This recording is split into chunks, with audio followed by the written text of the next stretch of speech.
The sound of the didgeridoo clearly means that it's time for Marketing as a Foreign Language. Hi, my name's Kellen Kausman. This is the 133rd episode. If you're tuning in, it's because you're amazing. I love you, and I'm proud of you. Thank you, listener. You're doing it. Turns out God's Twitter account was hacked. So, I don't know if you knew that or not. Facebook lawsuit that could force Instagram and WhatsApp sale. Are we shooting ourselves in the foot? And by we, I mean Americans, by trying to break apart Facebook in this way? Or are we defending our right to not be under the heel of capitalist oligarchs? YouTube allows opting out of gambling and alcohol ads. I love this. I think we should be able to opt out of all kinds of ads. Perhaps this is a trend. Twitter wants into your Snapchat and Instagram. Of course they do, because Twitter is getting old and they want that youth. Charisma plus you equals $. Is it that simple? Entrepreneur.com. Is it? Because it feels like it's a bit more complicated. I have a secret I want to share with you. Show starts now.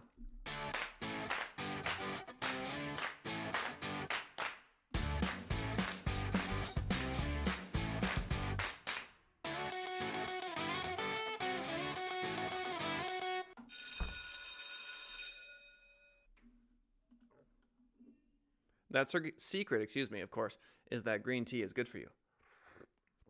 Oh, jasmine pearls.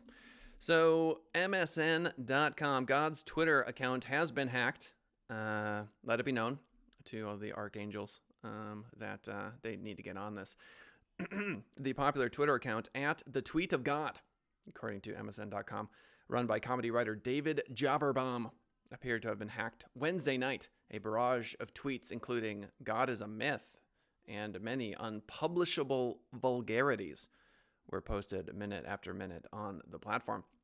The Chronicle has reached out to Twitter for comment. The Twitter account was created in 2010 and boasts 6.2 million followers. Can you imagine, just for a moment, that back in October of 2010, you think, you know what, I'm going to make a comedy Twitter account called the Tweet of God. It's not even at God. It's the Tweet of God. And that becomes your livelihood. Amazing. So back to the article. This isn't the first time this year that Twitter has dealt with high-profile hacking. In July, a Bitcoin scam in which several notable accounts were hacked prompted Twitter to lock and suspend the activity of verified users. So we saw that. I want to say Obama and a number of other celebrities were hacked. So unsurprisingly, we have another hack from Twitter. The marketing ramifications of this are twofold. Number one, security is obviously a big deal. Anything you can do to secure all of your assets is important. You know this. The second thing is that if you have any entrepreneurial ideas that seem outlandish at the time, October 2010, the Tweet of God was founded. And it turns out 6.2 million followers later that they're onto something. So perhaps diving into that idea that you're ruminating on this very second is wise. Facebook lawsuit that could force Instagram and WhatsApp sale. According to Reuters. Reuters.com. Washington, Palo Alto. Facebook Inc. could be forced to sell its prized assets, WhatsApp and Instagram, after the U.S. Federal Trade Commission and nearly every U.S. state filed lawsuits against the social media company. Oh me, oh my. Oh my gosh, a comment from Esther Sass. Who wants Esther on the show, by the way? We're going to start having guests on the show. And it was floated this morning in a meeting I had that Esther Sass, #1 fan, should be the first guest. Thoughts on that, Esther? Yes, no, maybe so? I vote yes. U.S. state. So I don't know who hacked God. I don't have that information. We just know that they've been hacked. With the filing of the twin lawsuits on Wednesday, Facebook becomes the second big tech company to face a major legal challenge this year after the U.S. Justice Department sued Alphabet Inc.'s Google in October, accusing the $1 trillion company of using its market power to fend off rivals. Of course they're using their market power to fend off rivals. Of course they are. So what's the argument? The argument is that someone somewhere should be able to compete with Facebook But instead of being able to do so, they sign a deal that says, Facebook, you can just gobble us up instead. We'll take that money, and Facebook grows ever larger. But then you've got TikTok and Snapchat and other folks getting into the space. Parler, you could make that argument. So it feels to me that there are spaces where, I don't know, it just feels like we could better spend our time than going after Facebook. It feels as though there are better uses of our politicians' time. I could be wrong. It's possible. I've been wrong before. It just feels like Facebook offers an incredible service that you can choose to use or not use. Okay? And if they want to gobble up Instagram, they can gobble it up. It's not like Facebook is going to make every right decision with every acquisition all of the time. They're not. In fact, I think they're behind the curve on a lot of stuff. I feel like Facebook took a big hit with the social dilemma. I think they're going to start losing. I don't think they need an acceleration to their demise, because their demise, I feel, is inevitable within 100, 200 years. So I don't necessarily agree with them getting beat up. But again, maybe I need to have someone on the show, a guest who is an absolute expert in monopolies, right? And chat with them and maybe have my opinion changed on the idea. But I feel like Facebook can buy Instagram if they want to buy Instagram. They can buy WhatsApp if they want to buy WhatsApp.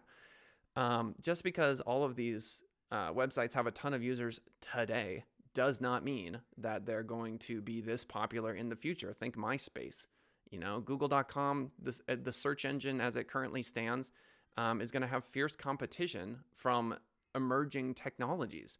They're going to have to get voice search right. Siri, Amazon, come on now. Voice search is going to get really, really strong. We're going to be inside of the augmented reality shortly.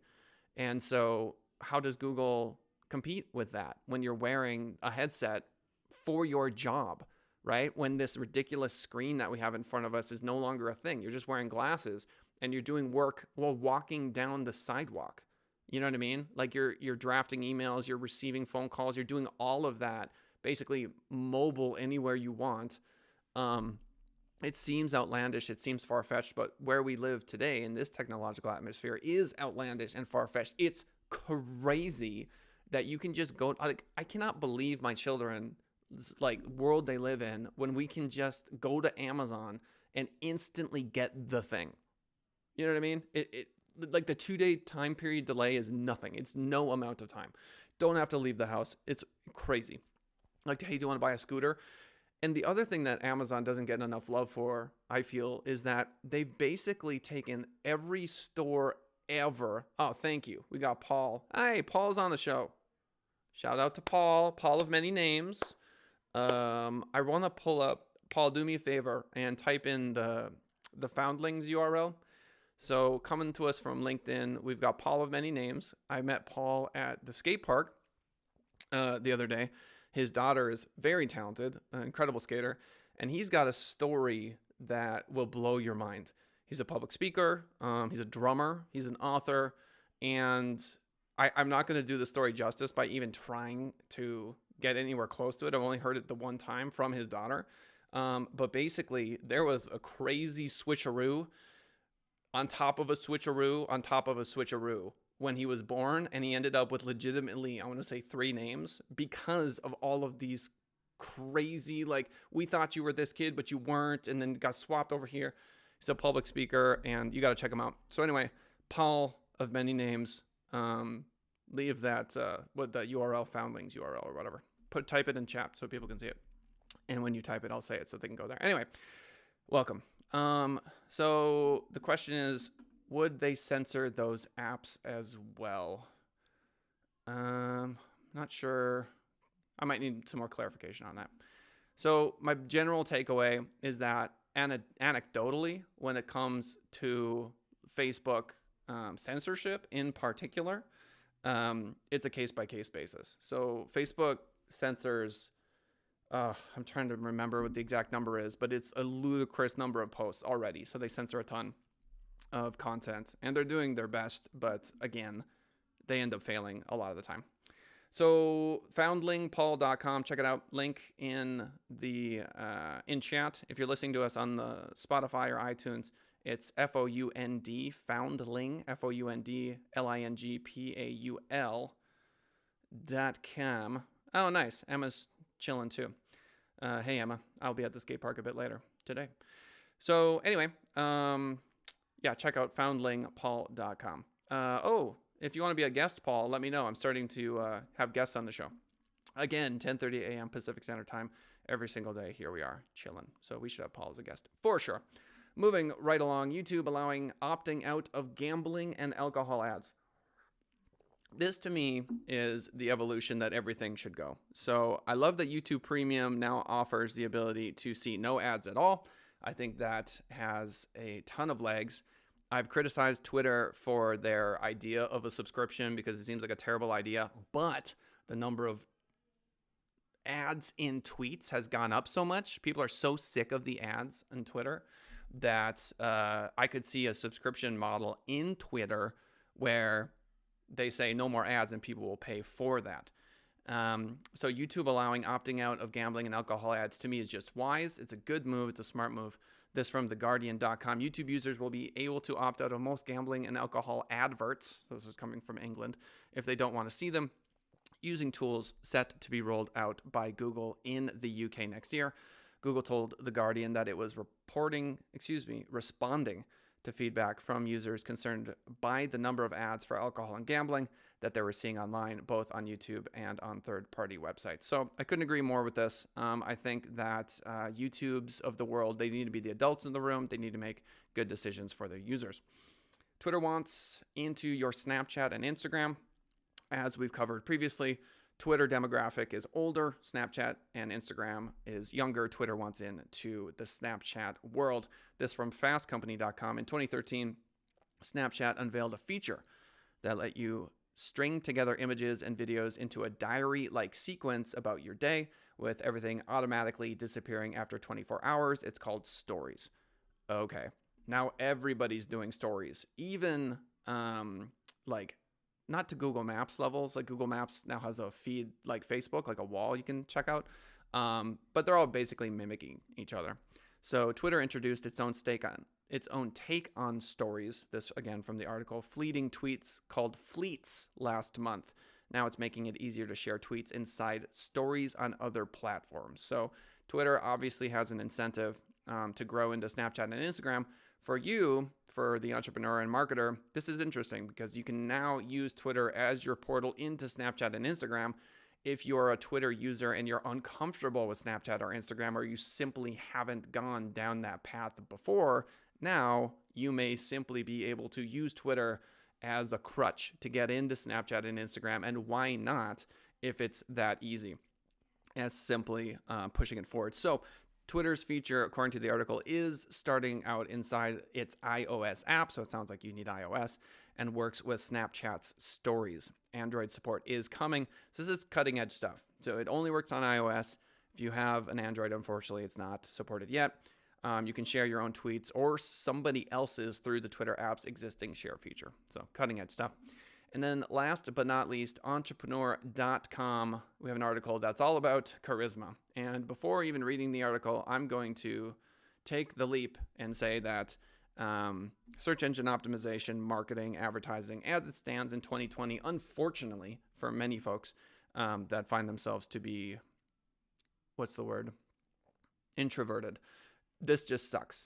It sucks for you. If you're naturally introverted, you don't want to get out there, you don't want to be the face of the company, you just don't want to have to do that. Unfortunately, the way the culture has evolved is it really promotes extroversion. Just is what it is. So let's see what this article has in store. Blah, blah, blah, blah, blah.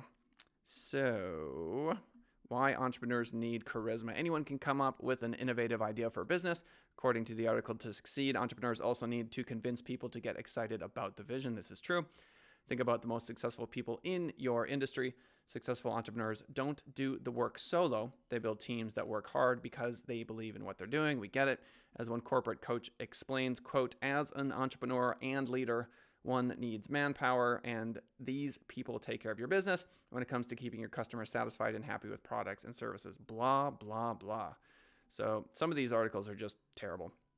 But the gist that I'm seeing looking through it is that if you are serious about ranking in Google, if you are serious about converting when people click on an ad and get to your website, then video is a huge deal. And you can shy away from it. You can have a video that's just words and images, and that's fine.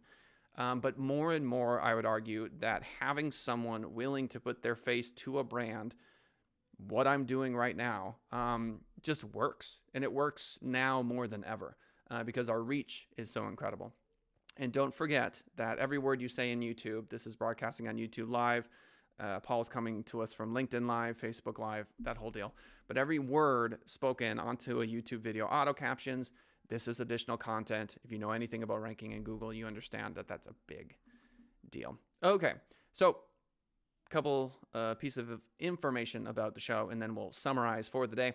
If you want to shoot us an email, info@senditrising.com. That's info@senditrising.com for and the web development, SEO, pay-per-click, social media, questions or queries.